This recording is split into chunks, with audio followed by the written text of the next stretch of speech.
last topic which we are doing was uses of ultrasonic vibrations, and in that I have told you that ultrasonic vibrations are used for a lot of things.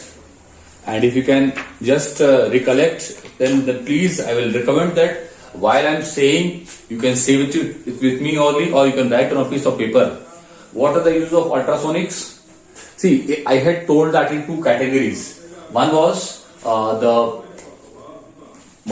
use of ultrasonics was what?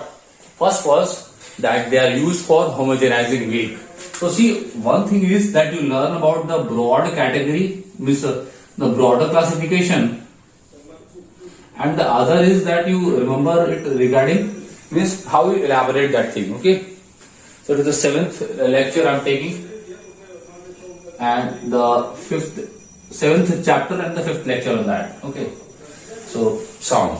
So how, see, first thing is I'll decide that what is the bold heading which will elaborate. First bold heading was that sound, these ultrasonic vibrations are used for homogenizing milk. That means the bigger fat particles are there, and these fat particles are broken down into smaller ones using the ultrasonic vibrator. Okay, that was the first point. Next point was that the ultrasonic vibrations are used. See, I also have closed the book. I am saying just like you could have learned it. Right? So the second is what? Ultrasonic vibrations are used for.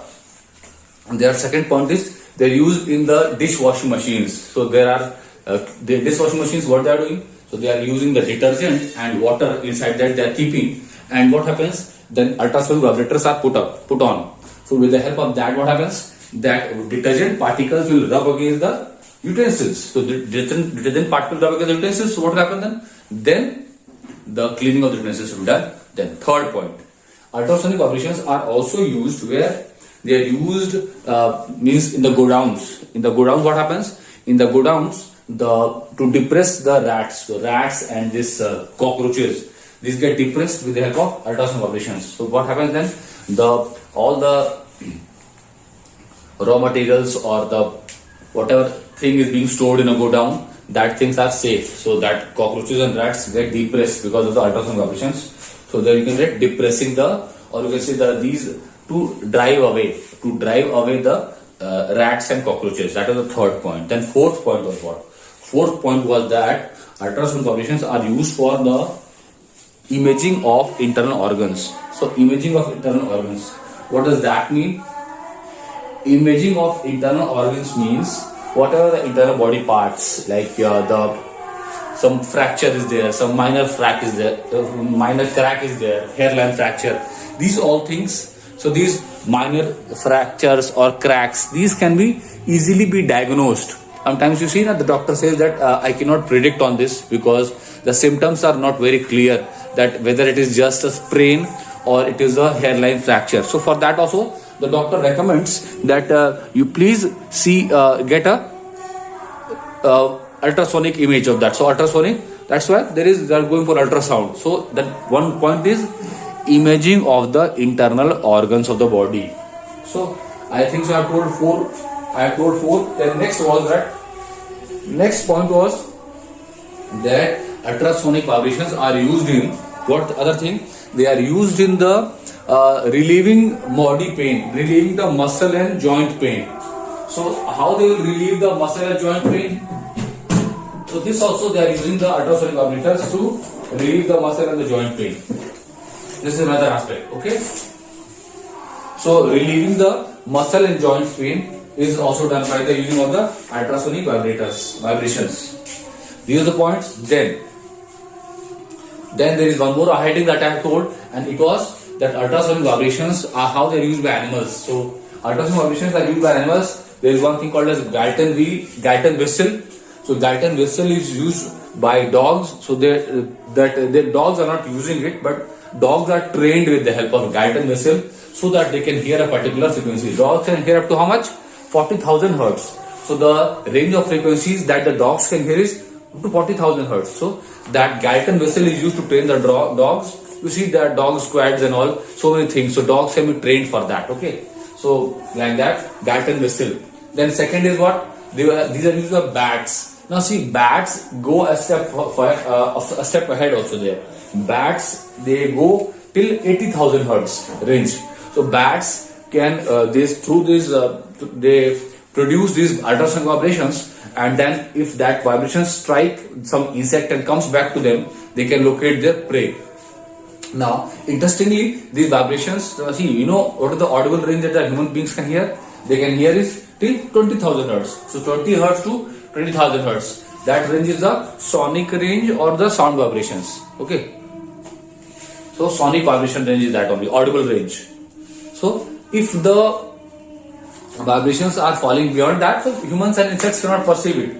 So that's why bats can locate their prey, insect and all. Similarly, the dolphins, they belong to the whale family, and they also can locate their prey using this vibration. So dolphins also can locate their prey. They also belong to the. That was all about the chapter that we had done. Means what topic we had discussed yesterday, and now moving on further today on the topic that is See, this is a very interesting chapter. I will say this again because you have to learn it through heart, and then only you will do things properly. Okay. No. So now coming up to the last topic, that's the definitions. There is time period. So time period. So common terms.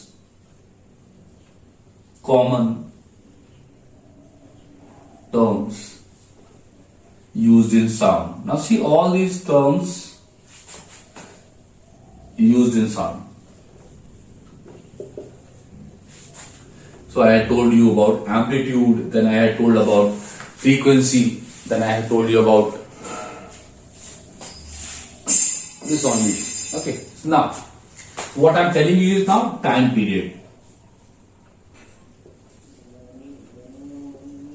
Now, what is time period? See, time period. When we talk about time period, we are talking in terms of how much time is taken by a vibrating body or a particle to complete one vibration. So that is called as time period. Okay. So the time duration, it will be obviously time period will be in seconds.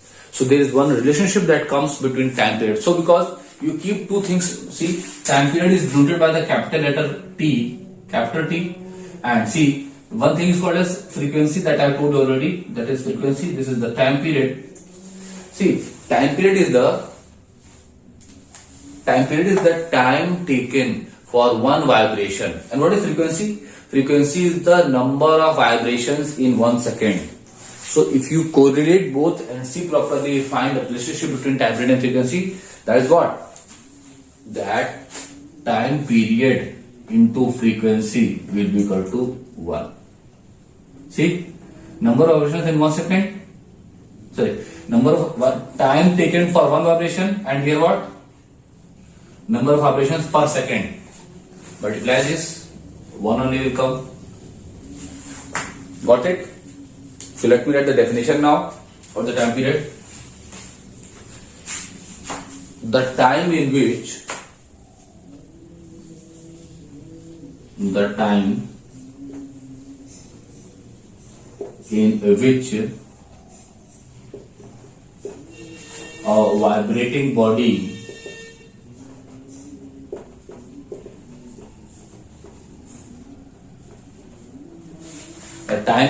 a vibrating body completes one vibration.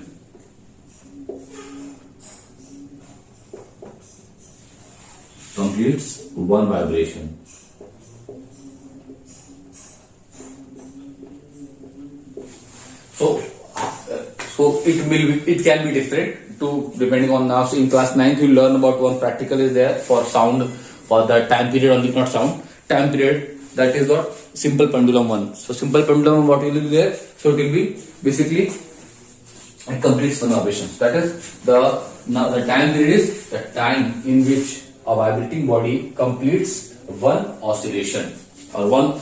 Here when you are learning about simple pendulum, they will call this vibration as oscillation.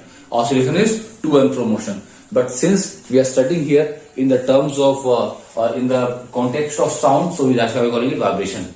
And these vibrations are for what? What here in this book they are told about tuning for. So they have taken a tuning for, and its vibrations they have produced.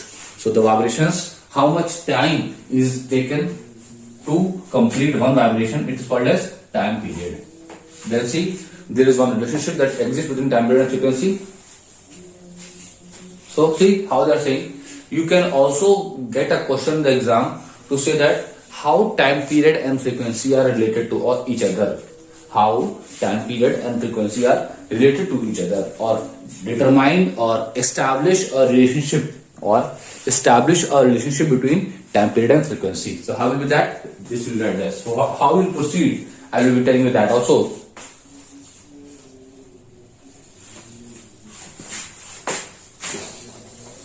The definition is clear, I guess.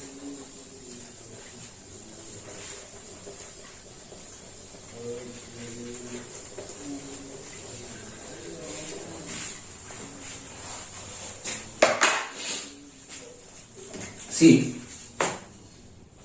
what first line you'll write is,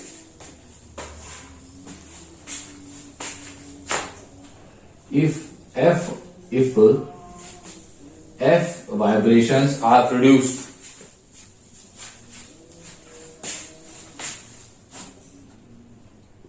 F vibrations are produced in 1 second. So how many vibrations? F vibrations in 1 second. Okay. So one vibration will be produced in, therefore one vibration will be produced in how much time? 1 by f seconds.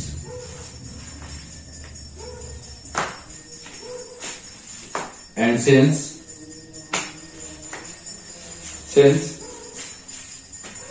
or you can write but time taken to complete one vibration is time period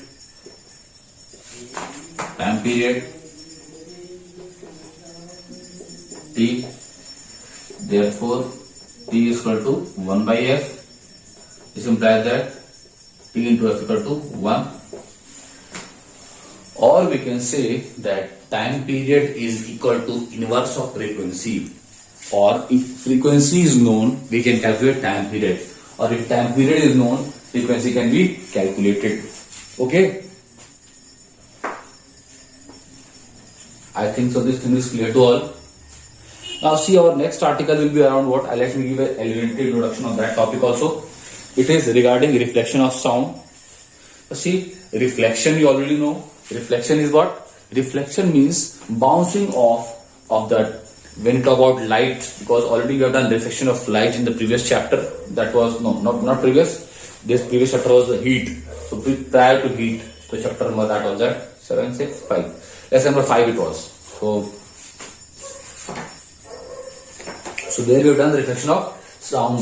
So reflection of light. So reflection of sound, what is there? Sound can be reflected, and that thing we are doing it. So you might have seen when you have gone to the movie theaters, and though it is closed these days, but when you have gone there, or when you have found some meeting halls are there, big halls which are concert halls or meeting halls, they are designing them in a particular way so that there is no echoing. So so sometimes you find that there is new house is being made, there is echo problem, all these things.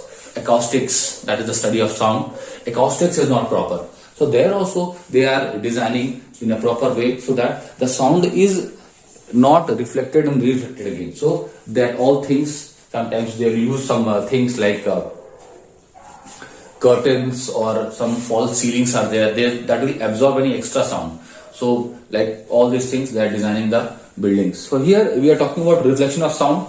So basically they will be keeping something that is producing sound, and then that sound waves which are they produced, they will be striking some surface, and then on striking some surface, they will be striking and they will bouncing off from that surface. So when they bounce off from that surface, you'll have to keep your ear at some place, and then you'll be hearing it.